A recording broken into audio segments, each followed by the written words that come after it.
Assalamualaikum warahmatullahi wabarakatuh. Halo teman-teman, kali ini kita akan membahas materi fisika kelas 11 MIPA, yakni terkait dengan hukum kekekalan momentum sudut. Apa itu hukum kekekalan momentum sudut? Jika resultan momen gaya atau penjumlahan adanya momen-momen gaya pada benda tersebut, pada sebuah benda tegar yang bergerak rotasi itu bernilai 0, maka momentum sudut benda tegar yang bergerak rotasi selalu konstan. Bisa dilihat di sini kita memiliki persamaan. Sebentar ya. Oke, nah di sini kita memiliki resultan dari momen gaya itu adalah delta L, penjumlah atau pengurangan atau perubahan dari momentum sudut dibagi dengan perubahan waktu.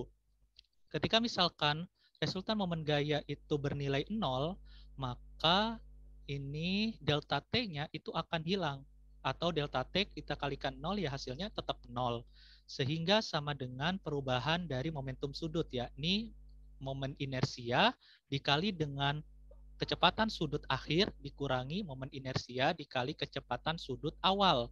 Sehingga yang kecepatan atau momen inersia dikali kecepatan sudut akhir ini pindah ruas ke sebelah kiri sehingga menjadi sebuah persamaan baru yang mengakibatkan adanya hukum kekekalan momentum sudut, di mana momentum sudut akhir, yakni momen inersia akhir dikali kecepatan sudut akhir, itu sama dengan momentum sudut awal, yakni momen inersia awal dikali dengan kecepatan sudut awal. Oke, kita akan langsung ke contoh soal. Terdapat sebuah piringan berbentuk silinder pejal homogen mula-mula berputar pada porosnya dengan kelajuan sudut 4 rad per sekon. Massa dan jari-jari piringan adalah 1 kg dan 0,5 meter. Jadi massanya 1 kg, jari-jarinya 0,5 meter.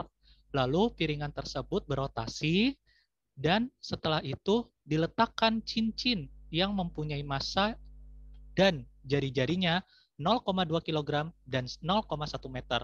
Lalu berapa kelajuan sudut piringan dan cincin tersebut? Nah, berarti kita harus menggambarkan atau melukiskan benda tersebut dari soal ke dalam sebuah gambar supaya kita paham apa yang harus kita cari.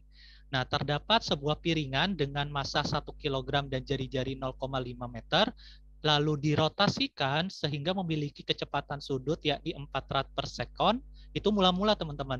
Nah, setelah itu pada akhirnya antum meletakkan cincin yang ada di tengah piringan tersebut dengan massa 0,2 kg dan jari-jarinya itu adalah 0,1 meter.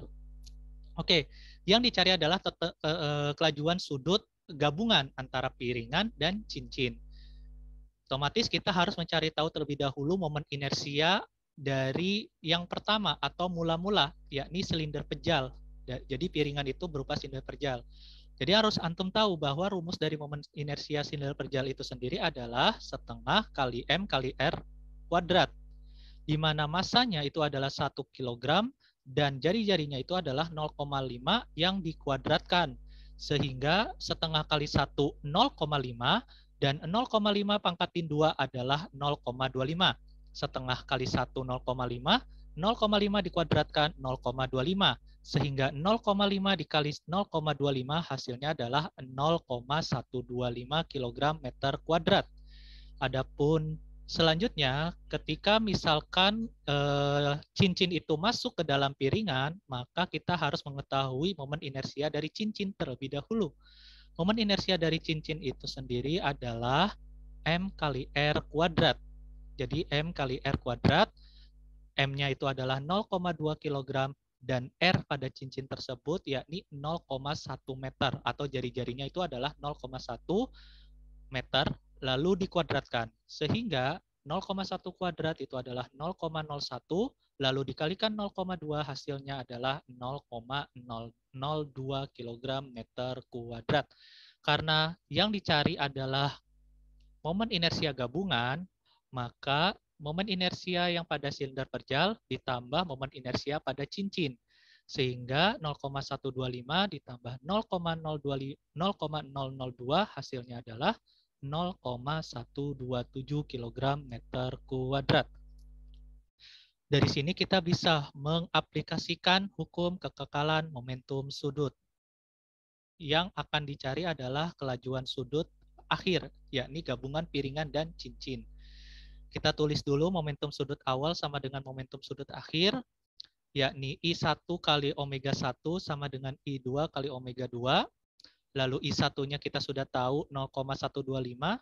Lalu omega 1 itu adalah kecepatan sudut mula-mula, yakni pada piringan sebesar 4 rad per second, sama dengan I2 momen inersia yang kedua atau gabungan sebesar 0,127 dikali yang dicari kelajuan sudut piringan dan cincin tersebut. Sehingga 0,125 dikali 4 hasilnya adalah 0,5, lalu sama dengan 0,127 kali omega kuadrat. Sehingga yang dicari adalah omega kuadrat sama dengan 0,5 dibagi 0,127. Jadi 0,127 ini pindah ke bawah, jadi dibagi 0,5 dibagi 0,127, hasilnya adalah 3,9 rad per second. Nah, inilah aplikasi dari hukum kekekalan momentum sudut. Terima kasih dan semoga bermanfaat.